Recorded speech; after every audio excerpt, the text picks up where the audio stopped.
Halo semuanya, perkenalkan nama saya Nimade Fenaranika, bisa dipanggil Fiona dengan NIM 14.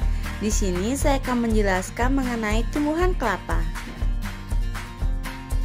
Tanaman kelapa. Kelapa merupakan tanaman yang serbaguna karena seluruh bagian dari tanaman ini bermanfaat bagi kehidupan manusia, baik dari segi kesehatan hingga bisa menjadi bahan baku pembuatan biodiesel. Nah, tidak menunggu lebih lama lagi, mari kita lebih mengenal dalam mengenai pohon kelapa.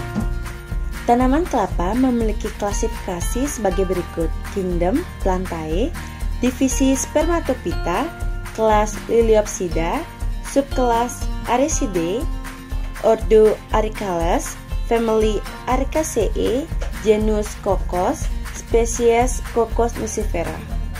Tumbuhan kelapa ini memiliki banyak nama daerah, diantaranya ada Nyiur dari Indonesia, Morau dari Thailand, Kokonatsu dari Jepang, bahkan Kleper dari bahasa Belanda. Tanaman ini merupakan tanaman menahun yang bisa hidup mencapai umur 50 tahun ke atas hingga mencapai 100 tahun. Morfologi tanaman kelapa terdiri dari akar, batang, daun, bunga, dan buah. Akar dari tanaman ini memiliki perakaran yang kuat, bertipe serabut, panjangnya mencapai 15 meter dengan rata-rata ketebalannya mencapai 1 cm. Kemudian batang dari tanaman ini hanya mempunyai satu titik tumbuh terletak pada ujung dari batang.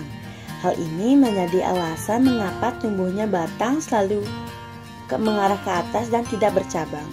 Selanjutnya, batang kelapa ini mengalami pemanjangan dan tumbuh daun yang berkurang besar serta lebar. Dan dari ketiak daun ini secara berangsur-angsur akan tumbuh karangan bunga. Selanjutnya kita beralih ke daun. Daun kelapa terdiri atas tangkai pelepah daun, tulang poros daun, dan helai daun. Pada pohon yang sudah dewasa, panjang pelepah mencapai 5-8 meter dengan berat rata-rata 15 kg. Tangkai daun terletak di bagian pangkal dengan bentuk yang melebar sebagai tempat melekat tulang poros daun.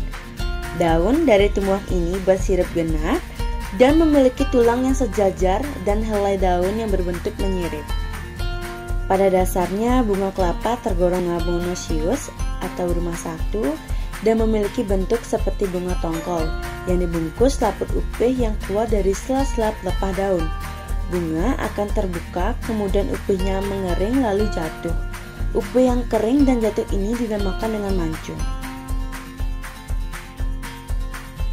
Pertumbuhan tanaman kelapa dibagi ke dalam 3 fase, di mana fase pertama berlangsung selama 4 hingga 6 bulan.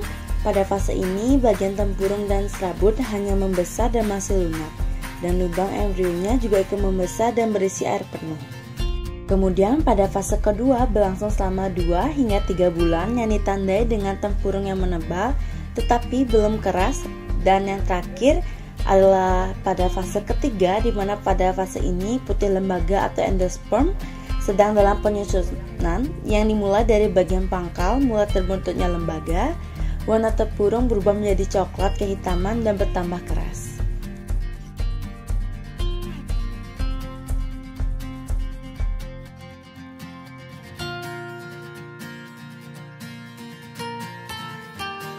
Sekian dari video saya. Terima kasih telah menonton. Sampai jumpa.